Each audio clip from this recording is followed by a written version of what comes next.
मंगल भवन अमंगल हारी, तब उस दशरथ जर बिहारी। बोलो बजरंग बली की जय हो।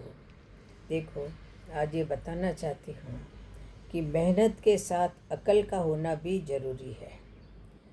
ज़िंदगी में हमेशा मेहनत ही काफ़ी नहीं है, मेहनत के साथ साथ दिमाग का सही उपयोग करना भी बहुत ज़रूरी होता है। ऐसी ही एक कहानी है जो आज मैं आपको बताऊंगी। इससे हम बहुत अच्छे तरीके से इस बात से परिचित हो जाएंगे कि मेहनत के साथ साथ अकल का होना बहुत ज़रूरी होता है।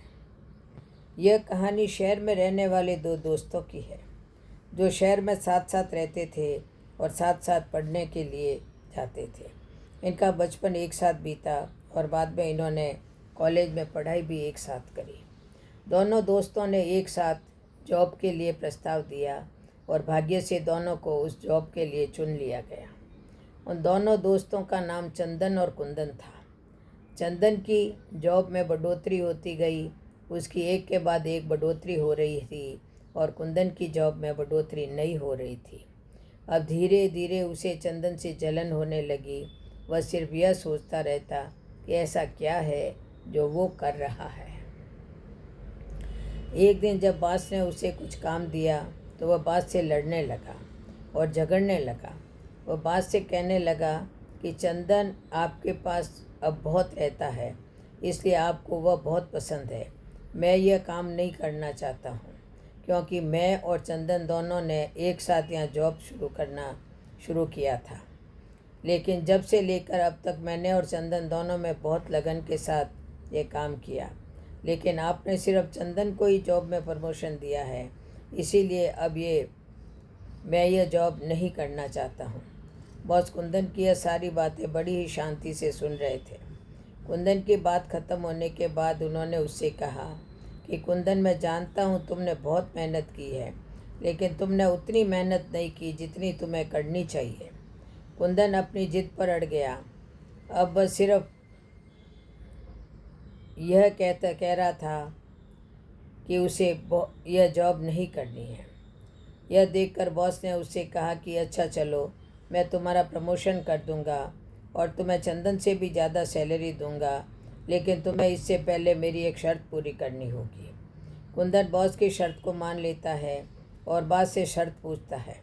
बॉस उससे कहता है कि तुम बाहर जाओ और बाज़ार में देख कर आओ कि वहाँ कितने केले वाले हैं। कुंदन बाज़ार जाता है और बॉस के पास वापस आकर वह बॉस से कहता है कि बाज़ार में केवल एक ही केले वाला था। इसके बाद बॉस ने उसे यह कहा कि जाओ, अब तुम यह पता करके आओ कि केले का क्या भाव है। वह बॉस से कहता है कि ठीक है, मैं अभी पूछ के आता हूँ। वह बाज़ार जाता है, केले के भाव पूछ कर आ जाता है। वह बॉस के पास आकर उनसे कहता है कि बाज़ार में केले 60 रुपये दर्जन हैं। और इसके बाद बॉस कुंदन को कहता है कि ठीक, अब मैं यह काम चंदन को देता हूँ। वह चंदन को बुलाता है और उससे भी यही पूछने के लिए बाज़ार भेजता है। चंदन बाज़ार जाता है और केले बेचने वालों की संख्या और केले के दाम पता करके वापस आ जाता है। यह बॉस को बताता है कि बॉस बाज़ार में केवल एक ही केले वाला था और वह 60 रुपये दर्जन केले बेच रहा है, लेकिन अगर हम उससे सारे केले खरीदते हैं तो हमें 50 रुपये दर्जन देगा। उसके पास 30 दर्जन केले हैं, अगर हम उनसे सारे केले खरीदते हैं तो उन्हें बाज़ार में 60 रुपये दर्जन देते हैं तो हमें बहुत मुनाफा होगा। उसकी यह सारी बातें कुंदन एक कोने में खड़े होकर सुन रहा था। वह चंदन की सारी बातें सुनकर बहुत आश्चर्यजनक हो जाता है। कुंदन को अपनी गलती के बारे में पता चल जाता है। अब वह जान गया था कि केवल कठिन परिश्रम और मेहनत से ही कुछ नहीं होता है, हमें थोड़ा अकल और दिमाग का भी प्रयोग करना चाहिए। इसके बाद कुंदन ने उस ऑफिस में काम करना जारी रखा और अपने बॉस से अपनी गलती के लिए माफ़ी मांग ली।